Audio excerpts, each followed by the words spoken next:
Bonjour tout le monde. Merci d'être avec nous aujourd'hui pour notre webinaire sur les défis de la personnalisation. Ça nous fait plaisir de vous présenter la présentation que vous allez avoir pour la prochaine heure. Donc, c'est Pascal Guay qui va la donner, notre présidente.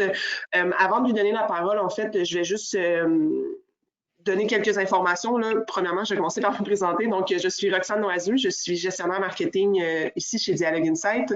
Puis, pour assurer en fait le bon déroulement de la présentation, si jamais vous avez des questions à poser, n'hésitez pas à le faire tout le long de la présentation. Pascal va prendre quelques minutes à la fin du webinaire pour y répondre. Donc, vous avez deux zones en fait de discussion pour discuter avec nous, soit la zone questions ou la zone de chat.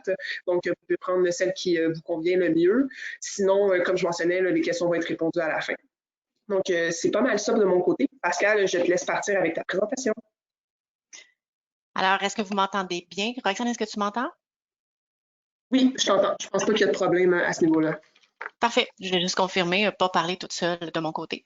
Alors, ça me fait plaisir. Ça fait pas très longtemps quand même pour ceux. Il y en avait peut-être qui étaient là l'été dernier. J'avais fait une conférence, une présentation pour notre outil de marketing auto qui a été lancé il y a quelques semaines. Alors, ça me fait toujours plaisir de partager avec vous des éléments de réflexion qu'on a eus, des trucs qu'on a appris avec le temps. Donc, aujourd'hui, dans le fond, on va parler, comme l'invitation le dit, comme le titre le dit, de la donnée, la personnalisation, comment surmonter les chemins difficiles pour certains peut-être qui se présentent devant vous. Alors, peut-être un des points qui est important, il y a deux aspects en fait lorsqu'on veut faire de la personnalisation. Il y a un des aspects qui était par rapport à la donnée, donc de pouvoir avoir accès à une donnée, donc d'avoir des données disponibles parce que pour faire de la personnalisation, il faut être en mesure de connaître finalement, avoir la connaissance client. Donc, c'est un des aspects. Et il y a ensuite l'aspect contenu parce que, bon, plus on dit on va aller en personnalisation, si je mets 3 blocs de contenu différents dans un message, ben c'est 3 designs, c'est 3 textes à faire, c'est combien je dois en faire, est-ce que jusqu'où je dois aller dans ma personnalisation, est-ce que c'est quoi le contenu par rapport au contenant, comment on gère ça, comment on fait les tests et approbations. C'est des sujets qui sont très complets quand même. Alors aujourd'hui, dans le fond, moi, ce que je vais surtout miser, c'est discuter sur les aspects de la donnée.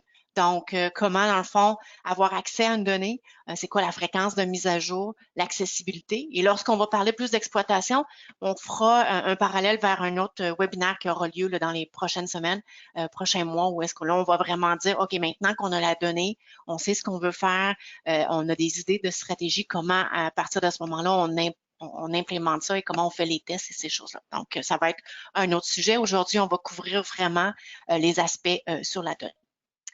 Mais de prime abord, parce que si vous êtes là, vous avez probablement des intérêts par rapport à la personnalisation. J'ai quelques idées de trucs, là,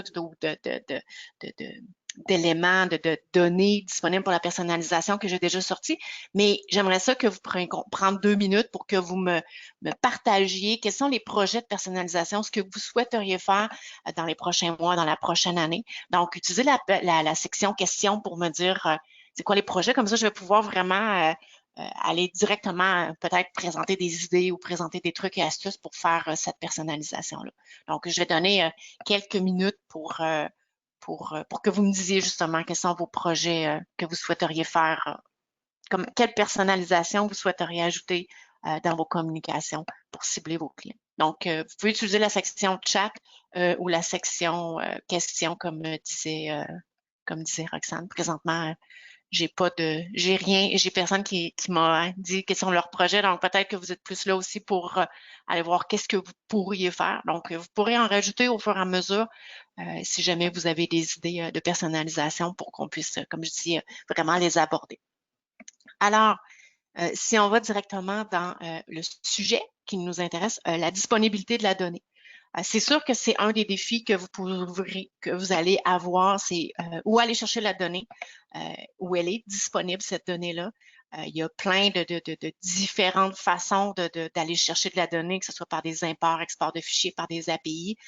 Nous, ce qu'on mise habituellement toujours, c'est vraiment, on va opter vraiment pour ce qu'on appelle la donnée comportementale. C'est-à-dire que la meilleure donnée pour faire votre personnalisation, c'est une donnée qui provient de ce que les gens font comme action concrètement, que ce soit en regardant les achats qu'ils ont faits, les événements auxquels ils ont participé, que ce soit en regardant les clics dans les messages, les ouvertures de messages. Donc, c'est vraiment, ou les achats, ou en tout cas, tous les comportements, les visites sur votre site web que vous pouvez utiliser dans le fond pour vraiment aller chercher la connaissance du client. On avait fait, ça fait plusieurs années, là, ça fait près de 20 ans, ça ne me rajeunit pas. On avait fait un test à un certain moment avec Québec Loisirs où on avait fait un formulaire où on avait dit aux gens, OK, donnez-nous vos préférences et par la suite, on avait dit on va personnaliser basé là-dessus. Ce qu'on s'était rendu compte lorsqu'on a fait le lien entre les préférences qui avaient été données dans un formulaire où on avait dit bon, ben complétez le formulaire en nous disant vos intérêts. Et vraiment, ce qui se passait comme comportement, c'était pas tout à fait la même chose. Alors, la recette pour ça, c'est que lorsque vous demandez à quelqu'un de vous fournir de l'information sur ce qu'il préfère, c'est clair qu'il vous donne l'information sur ce qu'il cherche pour le moment. On avait vu des exemples, par exemple, dans le cas de Québec Loisirs, quelqu'un avait dit « Je suis intéressé par les livres d'enfants ». Et finalement, on s'était rendu compte que cette personne-là avait acheté seulement 3 livres d'enfants dans les 5 dernières années. Donc, c'est vraiment parce que cette journée-là, il y a peut-être la fête d'un enfant ou quoi que ce soit. Donc, les informations, les données comportementales, c'est vraiment celles sur lesquelles vous allez pouvoir davantage miser. Puis on va en parler un petit peu plus loin, là, c'est quoi les données comportementales et comment on peut les exploiter. Mais prenez pour acquis que c'est plus cette donnée-là à aller chercher. La mise à jour, bien entendu, vous avez probablement dans données dans tous les systèmes que vous avez, que ce soit un CRM, que ce soit votre e-commerce, votre système de membership, votre système pour gérer le service à la clientèle. Vous avez probablement des données un peu partout. L'idée, c'est de voir laquelle vous avez besoin et ensuite de ça, c'est de voir à quelle fréquence vous avez besoin de faire des mises à jour. C'est pas tous les projets de personnalisation qui vont nécessiter une mise à jour fréquente. Plusieurs projets de personnalisation peuvent être mis à jour une fois par semaine, voire même une fois par mois. Ce que moi, je vois souvent lorsqu'on parle de mises à jour plus en temps réel, c'est probablement des mises à jour plus basées sur les comportements que les personnes ont fait sur un achat, ben, ce qu'on appelle le transactionnel, mais qui n'est pas nécessairement juste lié à un achat, mais qui peut être également lié à la participation à une activité ou quoi que ce soit. Parce que ce que vous allez vouloir, c'est si vous faites la promotion, par exemple, d'une activité ou que vous faites la promotion d'un rabais, mais vous allez probablement vouloir retirer les gens qui viennent de faire un achat de vos envois pour pas justement que ces gens-là voient qu'ils ont manqué une promotion ou quoi que ce soit. Je raconte souvent pour vrai que j'avais acheté un voyage finalement dans le sud et que pendant que j'étais dans le sud, ils me présentaient le voyage où j'étais pour la semaine suivante à 500 pièces de moins par personne. On était 4, donc on fait le calcul, ça aurait été pas mal payant pour moi d'attendre une semaine. Donc théoriquement, cette information-là, c'est une information qu'ils avaient. Je parlais aussi avec quelqu'un, une journaliste à un certain moment qui me disait que elle avait acheté une voiture et que le lendemain, elle a reçu un email qui lui annonçait qu'il y avait une promotion sur le financement. Donc, quand elle est allée, ben, on lui a dit le financement, non, tu n'y as pas accès parce que tu as acheté ta voiture hier. Donc, c'est peut-être des éléments au niveau des transactions que ce serait intéressant d'avoir en temps réel, mais les autres données, ça peut être des données qui ne sont pas nécessairement en temps réel. Donc, une fois qu'on a la disponibilité, la fréquence, maintenant, l'accessibilité. C'est là le gros sujet chaud parce que, comme je dis souvent, la donnée, si vous avez accès à une donnée, c'est la seule limite pour votre personnalisation et je vais en reparler tantôt. Mais la donnée, elle doit pouvoir être exploitable. On doit pouvoir l'utiliser pour faire de la personnalisation et c'est là souvent qu'on a un défi plus important d'avoir vraiment une donnée qu'on va pouvoir utiliser pour mettre des contenus qui sont vraiment dynamiques à l'intérieur d'un message. Donc, c'est beaucoup le sujet d'aujourd'hui. Comment on prend la donnée qui est disponible, qu'on est capable de mettre à jour, comment on la rend accessible pour qu'on puisse par la suite l'exploiter. Aujourd'hui, en fait, je ne parlerai pas de la création de groupes d'envoi ou comment faire de la personnalisation basée sur bonjour monsieur, bonjour madame. Je suis vraiment plus sur des options un peu plus avancées au niveau de la personnalisation, soit de la personnalisation sur des contenus, ce qu'on appelle des contenus dynamiques ou des messages un à un. La différence entre les deux, dans le fond, les contenus dynamiques, c'est quelque chose souvent qui va être sur des projets ad hoc, qui va être basé probablement la majorité du temps sur une donnée que j'ai dans le profil du contact. Par exemple, je veux faire la promotion à mes membres versus mes non-membres. Donc, je sais dans le profil du contact s'il est membre ou non-membre. Je veux puis de notre côté, par contre, je veux pouvoir afficher les 4 derniers produits à acheter. Donc, c'est ce qu'on va avoir plus en un-on-one, dans le fond, la personnalisation. Concrètement, je vais sauter à quelques reprises de l'application à la présentation. Concrètement, dans un message, ce que ça signifie, c'est, dans le fond, la possibilité d'avoir des zones sur lesquelles on va vraiment aller mettre des règles d'affichage. Donc, ici, ce qu'on appelle le contenu dynamique, j'en ai un exemple ici. Le contenu dynamique, dans le fond, va me permettre, va me permettre d'identifier pour cette zone-là à qui je veux le faire afficher. Donc, vous avez ceux qui utilisent les modèles drag and drop, vous avez ça, mais ceux qui utilisent le HTML, s'il y en a encore parmi vous, vous avez aussi la possibilité de faire ce qu'on appelle des blocs conditionnels. Donc, les conditions d'affichage, comme je dis, c'est basé vraiment sur l'information sur le profil. Ici, ce que ça veut dire, c'est que ce contenu-là va s'afficher seulement si le sexe n'est pas vide. Donc, je ne sais pas quelle option ça pourrait être utile pour, mais par exemple, comme je disais tout à l'heure, si vous voulez faire une promotion pour vos membres spécifiques, bien, par exemple, vous pourriez dire, je veux afficher ce contenu-là seulement pour ceux qui sont membres égal à vrai. Donc, c'est vraiment ce qu'on appelle du contenu d'affichage dynamique, c'est-à-dire que c'est une règle d'affaires qui va définir si le contenu s'affiche ou non.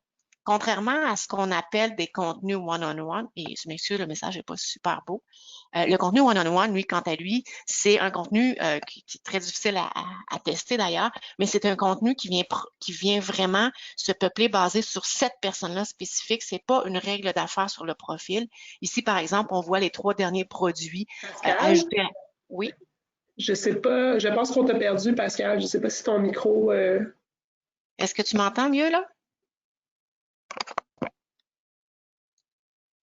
Est-ce que tu m'entends, là? Roxane, est-ce que tu m'entends?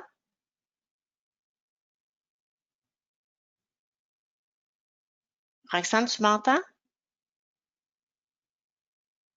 J'ai rien dit. Je pense que tout le monde t'entend. OK. OK. Non, c'est ça. Donc, ici, ce qu'on voit, c'est vraiment 3 messages, 3 images. Ça pourrait être les 3 derniers produits achetés, les 3 dernières activités auxquelles la personne a participé, les 3 dernières demandes d'information. Donc, c'est vraiment un contenu qui est vraiment peuplé de façon one-to-one. Et c'est vraiment un contenu qu'on appelle programmé.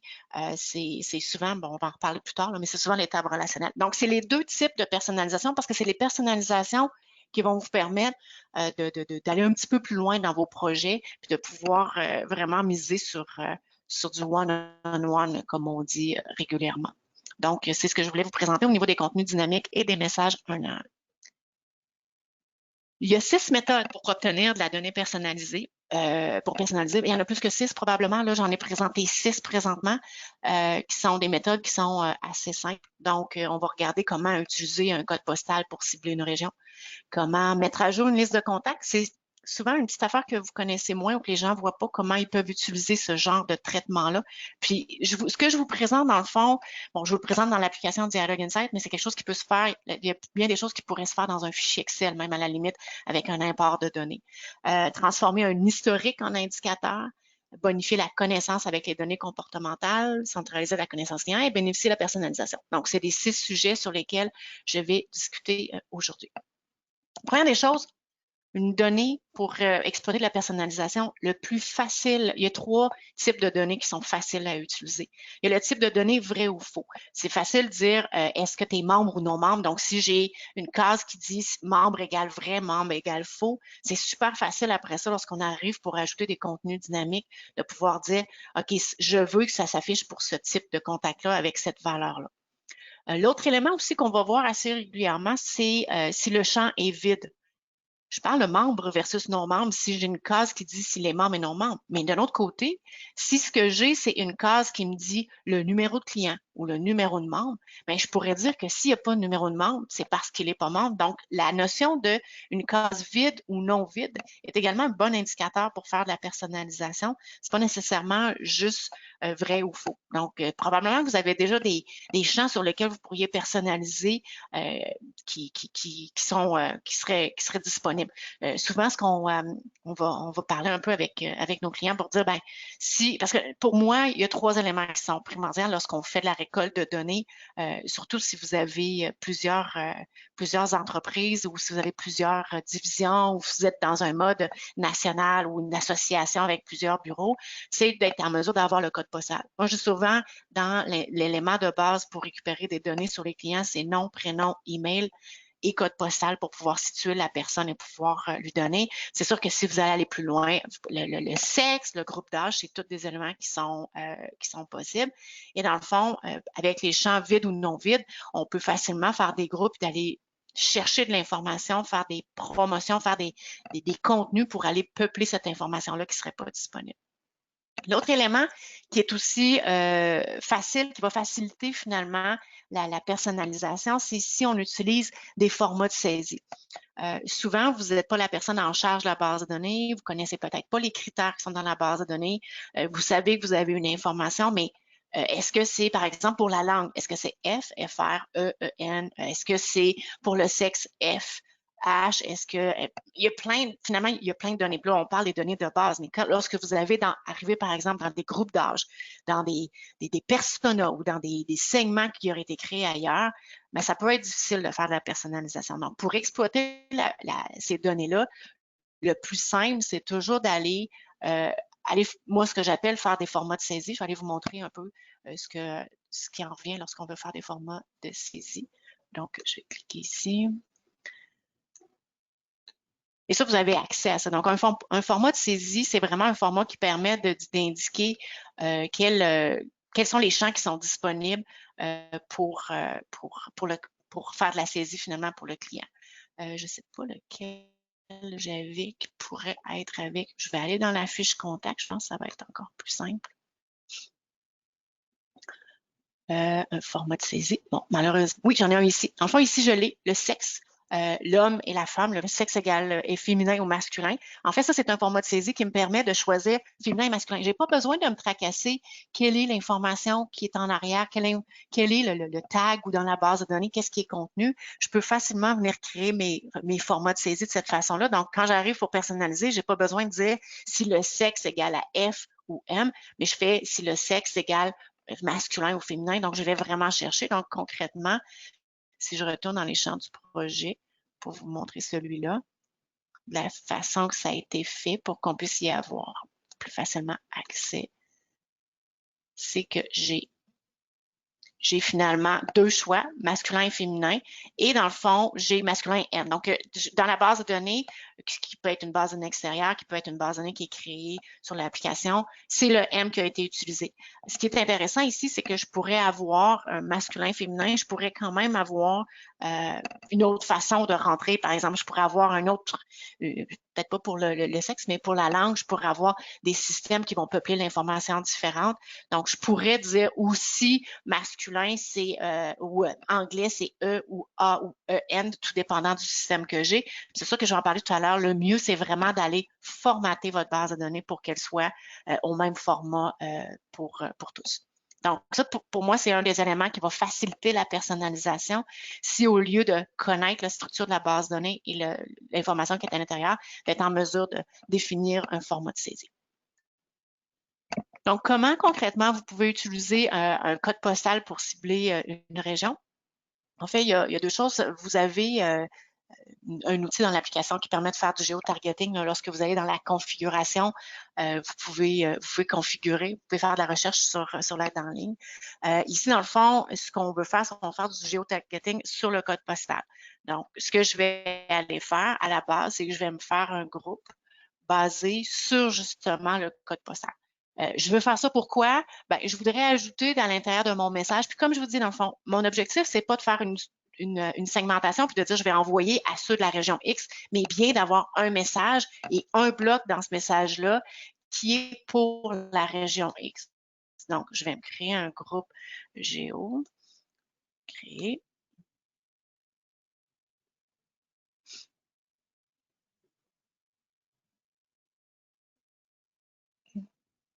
Je vais prendre la géolocalisation que j'ai ici. Et dans le fond, je vais prendre un point, je vais dire à 25 km d'un point sur la carte. Je vais afficher la carte. Donc, si je sais exactement à quel endroit je veux partir, par exemple, je sais pas, je vais faire une promotion sur la région de Montréal ou je vais faire une promotion sur la région de Québec. Donc, à ce moment-là, je peux facilement aller identifier sur une carte où je veux cibler ma région. Donc, bon, je vais pas m'attarder trop, là. Je vais prendre mon point, je vais le glisser ici. Et dans le fond, je dis, ben, tous ceux qui sont dans cette région-là, je fais appliquer, ça me donne la latitude et la longitude. Donc, nous, on va avoir converti le code postal avec les longitudes, latitudes, et je fais sauvegarder. Donc là, mon groupe est créé. Bon, c'est bien, mais là, c'est un groupe que j'ai créé. Ce qu'on veut, finalement, c'est pas nécessairement créer un groupe parce que ce qu'on veut, c'est pouvoir aller mettre ces gens-là dans une région. Donc, c'est l'autre option par la suite que vous pouvez faire, comme je disais, dans un fichier Excel, vous pouvez le faire dans l'application même, c'est d'être en mesure de faire une mise à jour à une liste de contacts. Donc, là, ce que j'ai fait, j'ai créé un groupe. Ce que je veux, par contre, comme je dis, c'est que dans le profil, je voudrais pouvoir dire, je veux cibler ces gens-là qui sont dans cette région-là. Donc, ce que je vais faire, c'est que je vais aller faire une recherche de contact pour aller cibler ce contact-là. J'aurais probablement pu le faire ici, mais je pense que ça va me donner 0 parce qu'il n'y a personne qui est dans cette région-là. Je suis sûre que si j'en sélectionne d'autres, si je fais rechercher, est-ce que ça me donne des résultats? Donc oui, j'ai les résultats. Ce que vous avez l'opportunité de faire une mise à jour multiple. La mise à jour multiple vous permet, dans un champ spécifique, d'aller dire, je veux mettre à jour cette zone-là. Donc, par exemple, je pourrais dire le magasin. J'ai fait un champ magasin. Je pourrais dire, bon, il me semble que j'en avais un, mais bon, je ne le trouve pas. Bon, mettons, je vais dire l'archéologie. Je veux mettre la valeur vraie. Comme je disais, ça pourrait être facile, ça peut être facile. Donc, par exemple, que j'aurais créer un champ qui s'appelle la région Montréal ou la région de Laval. Et finalement, ce que je fais, c'est que je mets à vrai tous les gens qui correspondent à ce critère-là. Donc, par la suite, ce que je vous ai montré tout à l'heure, pouvoir appliquer une zone dans un message, ça va être super simple parce que vous allez pouvoir dire, OK, pour ces gens-là, je veux créer une promotion spécifique et leur ajouter finalement de l'information pour cette zone-là. Donc, vous pourriez le faire sur toutes vos zones et faire de la transformation comme ça de façon manuelle. On s'entend, là, c'est une transformation manuelle. Il y a des outils pour faire la transformation automatique, mais ça vous donne quand même l'accès, la possibilité de faire des mises à jour de contacts et de pouvoir aller peupler de l'information dans votre message pour le personnaliser. D'autres éléments aussi que vous allez peut-être vouloir utiliser, c'est des historiques. Encore une fois, les historiques, c'est des données qui sont pas nécessairement facilement usables. Ça, c'est des historiques d'une personne à qui j'ai envoyé des courriels de Dialogue Insight et qui a ouvert, dans ce cas-ci, n'a pas cliqué. Mais si ce que je veux, c'est aller chercher un indicateur basé sur cette information-là, je peux quand même y aller avec les groupes récence et fréquences qui existent déjà dans les outils de groupe. Mais ce que je pourrais faire aussi, c'est faire créer ce que nous, on appelle les indicateurs avancés. Les indicateurs avancés, c'est souvent des calculs mathématiques ou des algorithmes qui vont nous permettre d'aller prendre de l'information et de modifier cette information-là pour qu'elle soit exploitable, encore une fois. Donc, ici, le meilleur exemple que j'ai au niveau des indicateurs avancés, si je veux voir l'engagement de cette personne-là sur les 12 derniers mois. Par exemple, je veux faire une promotion spécifique aux gens qui sont des bons lecteurs et qui sont engagés envers ma marque, envers mon infolette, et je veux avoir différents niveaux de promotion. Je vais avoir une promotion pour les assidus et une promotion pour les gens qui vont consulter fréquemment mon infolette. Donc, ce qu'on va faire ici, c'est ce que vous avez comme données que je vous montrais ici, on va prendre cette donnée-là et on va faire des calculs dessus. C'est-à-dire qu'on va dire, OK, calcule combien de fois la personne a ouvert dans les 12 derniers mois. Et dans le fond, ce calcul-là va nous permettre de donner un chiffre. Donc, ça veut dire que vous allez avoir un indicateur ou un champ dans votre profil qui va dire, ouverture dans les 12 derniers mois avec des chiffres. Donc, ça va être 50, 60, 75 selon le nombre d'envois que vous avez fait, puis selon le nombre d'ouvertures que la personne a fait. Et vous allez pouvoir utiliser cette information-là encore pour aller personnaliser des contenus. Ici, ce que je présente, c'est l'historique de messages, mais ça peut être l'historique de clics, ça peut être l'historique des visites sur le site web si vous utilisez des outils de parcours. Donc, tout ce que vous avez comme historique, vous pouvez venir, ou des historiques de transactions, e-commerce. Je veux cibler les gens qui ont dépensé plus que tant, je veux ceux qui ont fait 4 achats dans les 6 derniers mois. Donc, c'est des scores qui sont utilisés. Ça, c'est des outils qui sont actuellement disponibles seulement pour l'équipe de Dialogue Insight. Ça nécessite quand même une petite connaissance au niveau de l'infrastructure qu'on a chez nous. On a abordé l'opportunité de vous ouvrir ces fonctionnalités-là. Mais ici, dans le fond, je vais juste vous montrer un peu à quoi ça ressemble. C'est des interfaces internes, donc c'est pas très documenté comme vous allez voir. Mais au final, ce qu'on fait, c'est juste plus clair là, ce que je suis capable de vous le montrer. J'ai une variable A qui dit « Je veux dans le journal des clics ». Donc ici, c'est sur les clics. Je veux compter le nombre d'enregistrements. Et je suis sur ceux que les catégories de liens ne sont pas vides. Donc ici, ce que je vais faire, c'est que je pourrais avoir, bon, pour ceux qui utilisent les catégories de liens, c'est une façon de faire de la personnalisation parce que vous êtes capable de dire cette personne-là aime ces liens de cette catégorie-là et c'est éditable à partir des liens. Mais ici, dans le fond, ce que je fais, c'est que je calcule tous les clics de cette personne-là sur des liens que la catégorie de liens n'est pas vide. Je pourrais avoir, par contre, un indicateur qui va me dire, mettons que vous avez 10 catégories de produits, bien pour chacune des catégories de produits, venir calculer le nombre de fois dans les 52 dernières semaines que la personne a cliqué. Et ça vous permet vraiment de dire, je veux cibler ceux qui ont vraiment de l'intérêt dans un produit, je sais pas moi, un produit de beauté ou par rapport à un certain type d'activité que vous faites la promotion. Donc, vous pouvez venir dire, je veux faire la promotion à ces gens-là de ces activités-là, au lieu d'en faire la promotion à tout le monde, parce que je sais que ces gens-là ne s'inscrivent pas. Mais à l'inverse aussi, ceux que vous voyez qui n'ont jamais participé ou à jamais d'acheter des produits de beauté, ben à ce moment-là, vous pouvez dire, ben non, au final, je veux juste ne pas envoyer à ces gens-là, je veux envoyer seulement aux autres. Donc, c'est une autre façon d'aller chercher, de prendre de la donnée historique et de la convertir finalement en données qui va être utilisable pour votre personnalisation. C'est ce qu'on appelle les indicateurs avancés. Comme je vous dis, c'est des choses qui sont souvent réservées à des gens qui sont plus familiers avec les requêtes SQL, tout ça. Présentement, ces interfaces-là, puis ces choses-là sont réservées à notre équipe, mais on a quand même plein de possibilités. Et comme on avait déjà présenté j'avais déjà présenté dans le passé, ces indicateurs-là, on peut les mettre dégressifs, c'est-à-dire que ben, dans le temps, on peut dire que si une personne a cliqué il y a 6 mois, puis elle a cliqué comme 4 fois dans 6 mois, puis qu'après ça, elle a arrêté de cliquer, on peut dire que les clics d'il y a 6 mois vont partir. Pourquoi on fait ça? Ben, par exemple, vous avez des produits saisonniers. Bon, j'avais un exemple dans le temps, je présentais souvent, si vous faites la promotion d'une tondeuse, c'est clair que le monde va cliquer sur les tondeuses à l'été, mais qu'à l'hiver, même si vous essayez de faire la promotion de tondeuse, ça ne marchera pas.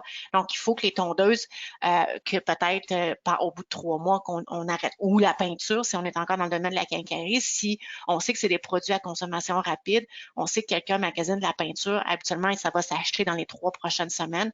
Ben, si on ne veut pas continuer à faire de la promotion de peinture parce qu'il a cliqué souvent sur la peinture, bien, on fait du dégressif. Donc, il y a plusieurs fonctionnalités avancées qui permettent d'avoir des indicateurs qui sont vraiment intelligents, qui vont vous permettre d'ajouter encore des zones de contenu ou du contenu vraiment personnalisé dans vos messages.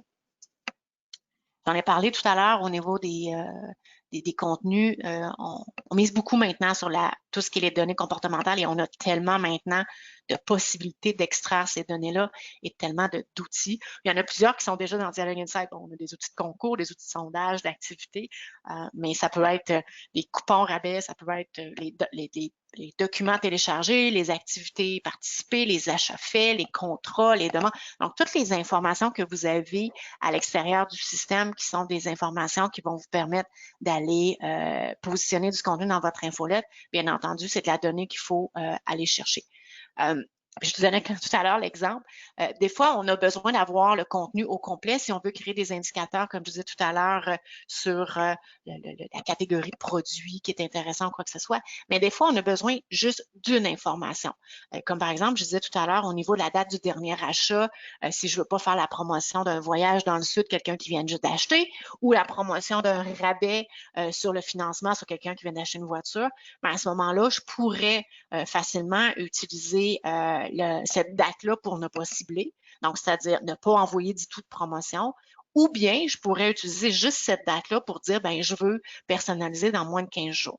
Donc, ça veut dire que je pourrais avoir des indicateurs qui sont calculés, mais je pourrais aussi dire, non, ce que je veux, c'est vraiment récupérer toujours la dernière date de transaction et dans le fond, me faire des règles sur cette date-là, qui est la dernière date d'action de la personne.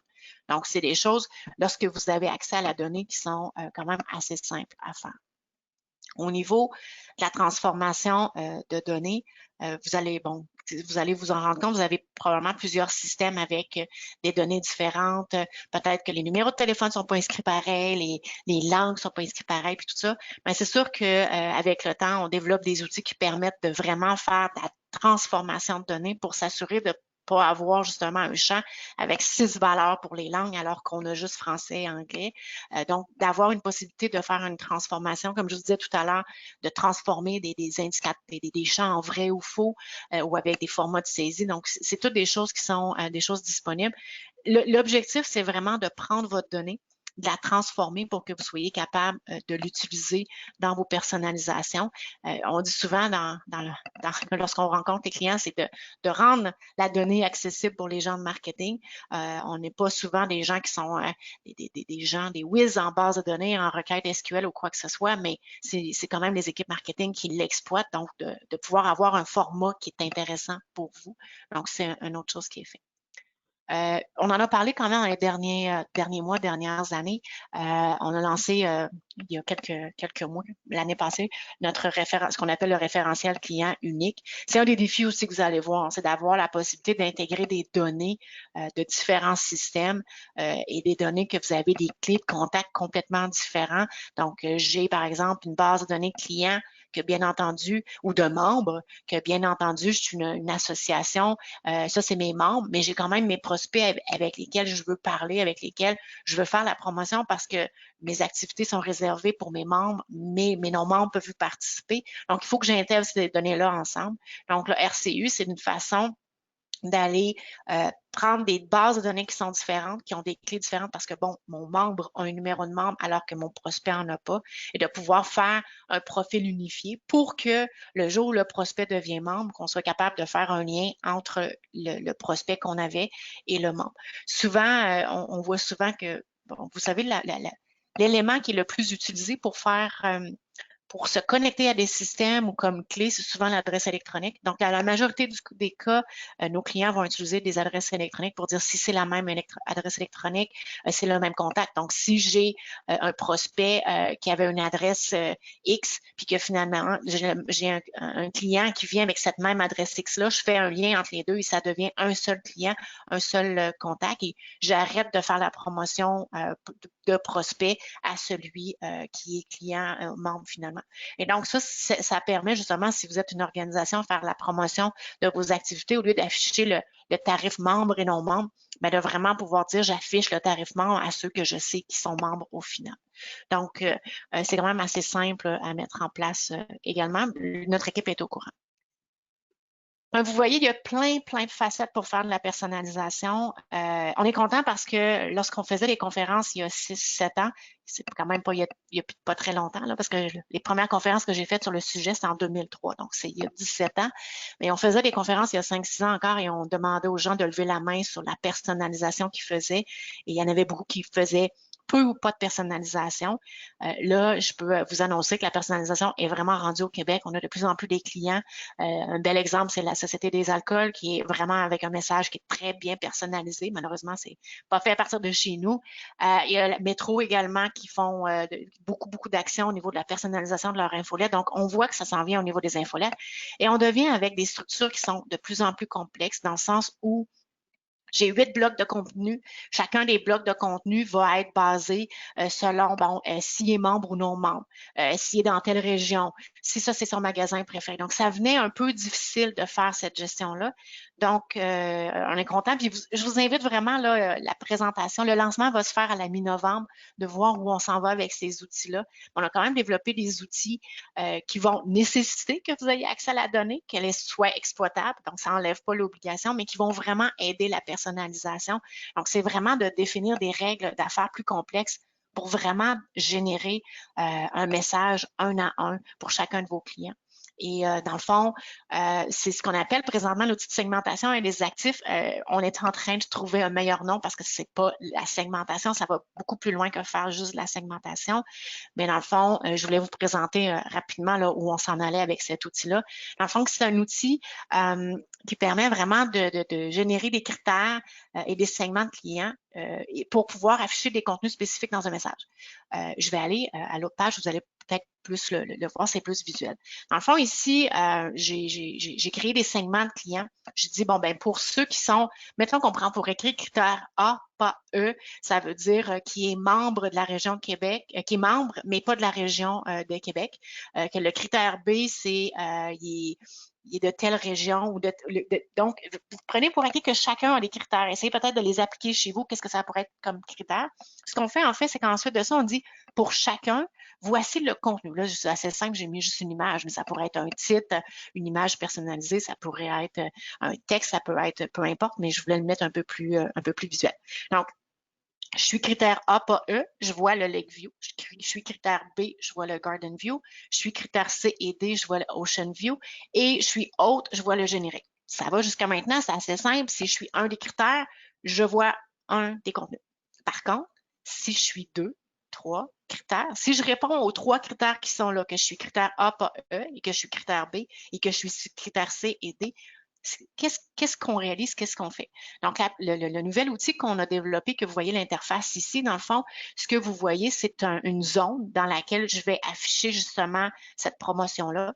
Et cette zone-là, j'ai marqué une perso complexe, c'est une personnalisation, dans le fond, qui me permet d'afficher un ou deux contenus. Donc, si la personne correspond à 2 segments, je lui affiche 2 contenus. Si ça correspond juste à un segment, je lui affiche juste un contenu. Et dans le fond, l'ordre est important parce que c'est ici que je définis, OK, je veux en priorité, si la personne est critère A, pas E, critère B et qu'elle est critère C, donc qu'elle répond aux 3 critères, je veux lui afficher je veux afficher en priorité les 2 premiers critères. Donc, concrètement, ce que ça donne comme résultat à la fin, c'est vraiment d'avoir le critère A et pas E. Donc, ce qu'on voit ici, c'est que moi, je réponds aux 2 critères, les 2 premiers critères. Donc, je vois le critère A, pas E et le critère B. Je réponds au troisième, celui qui était notre troisième critère C et D, mais je réponds aussi à autres parce que je fais partie des autres, donc j'affiche aussi le autre. Et finalement, je réponds à aucun des critères plus haut. Donc, je vais afficher l'autre image qui est une seule image. Donc, ça se fait de façon automatique dans le message. Vous n'avez pas besoin de vous poser des questions. Le message il est déjà programmé pour accepter vos contenus. Ce que vous devez travailler, c'est la possibilité de travailler vos segments. Et ici, là, le critère A, pas E, j'ai marqué que le contenu, c'était Lake View, mais ça pourrait être un autre contenu complètement différent. Donc, ça, c'est vraiment quelque chose qui s'en vient, puis ça va vous permettre de vous emmener encore plus loin dans votre personnalisation, de vous aider, parce que là, avec le message qui est programmé, nous, on crée des modèles en arrière pour ceux qui font déjà des contenus qui sont dynamiques avec des tables relationnelles. C'est un petit peu le même processus. On développe des blocs dans vos messages et donc, vous avez par la suite la possibilité de dire dans ce bloc-là, voici les règles que je vais appliquer. Et lorsqu'on regarde le Lake View, Garden View, c'est des actifs, donc c'est vous pouvez les éditer de façon visuelle. Vous avez une zone pour pouvoir éditer ces contenus-là, les approuver. Donc, c'est vraiment quelque chose de nouveau qu'on va lancer dans les prochaines semaines. Le lancement actuel est prévu à la mi-novembre si tout se passe bien. Donc, ça a déjà été présenté à certains clients. Et je peux dire que ce qu'on voit, c'est que ça va répondre vraiment aux besoins de pouvoir avoir une personnalisation vraiment raffinée sur vos clients. Donc, ça fait le tour de la présentation aujourd'hui. Donc, je ne sais pas s'il y en avait. Je sais que c'était très condensé, qu'il y avait beaucoup de contenu. Comme d'habitude, c'est enregistré, donc vous pourrez la réécouter. Si vous avez des questions, n'hésitez pas. On est là pour y répondre. Donc, vous avez vos directeurs de compte qui sont disponibles, le directeur service client. Vous avez aussi le support s'il y a des interrogations sur certaines choses que j'ai montrées, sur la mise à jour de contact ou peu importe. Donc, n'hésitez pas. Moi, je ne vois pas de questions pour le moment. Donc, je ne sais pas si... Pascal, est-ce que tu m'entends? Oui, je t'entends. Oui, OK. Désolée En fait, pour le problème de son de tantôt, là. Je voulais être sûre qu'il n'y avait pas de problème. Il semble avoir une question, en fait, de Julien. Je ne sais pas si c'est en lien, là. Je vais te la poser. Tu me diras si ça répond à un des aspects que tu as mentionnés. Est-ce prévu d'avoir des blocs enregistrés pour la création de templates? Pour le template de messages, j'imagine, des blocs enregistrés. Lorsqu'on va créer des templates, pour ce que j'ai montré à la fin complètement, ou même lorsque vous utilisez des blocs dynamiques, comme j'ai montré tout à l'heure dans l'application que j'avais, c'est des blocs qui sont réutilisables, donc on les développe et vous pouvez les utiliser ou non. Où on veut aller à terme, c'est vous donner l'opportunité de vous créer vos propres blocs puis de dire je peux les faire, mais ça va nécessiter une refonte et ça va être intégré dans la refonte que je ne sais pas à quel moment de notre éditeur de contenu. Je vois que j'ai des questions, mais écoute, la fenêtre est tellement petite, je vois absolument rien. T'es vois-tu, toi?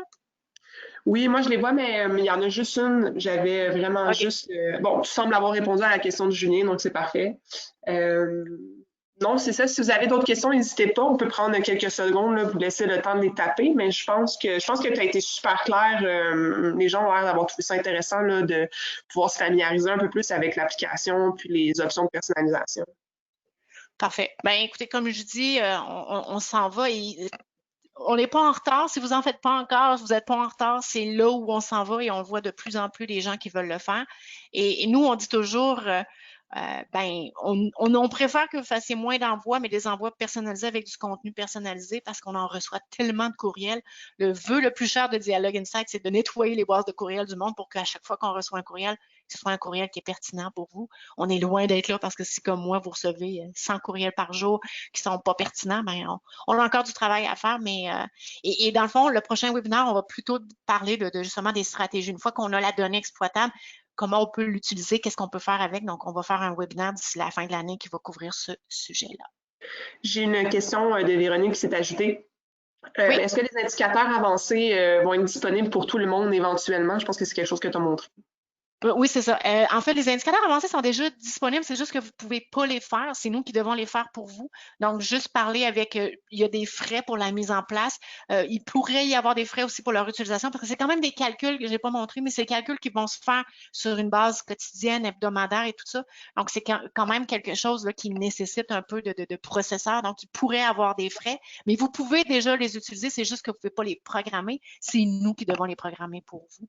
Donc, notre équipe connaît quand même les indicateurs avancés, sont en mesure de vous dire ce que vous pouvez faire avec ces indicateurs-là si vous en avez besoin. Parfait. Donc, j'ai pas d'autres questions. Je pense qu'on peut terminer là-dessus. Je vais envoyer l'enregistrement à toutes les personnes qui étaient présentes. Donc, restez à l'affût pour ça. Merci à tous. Merci tout le monde. Bonne journée. Au revoir.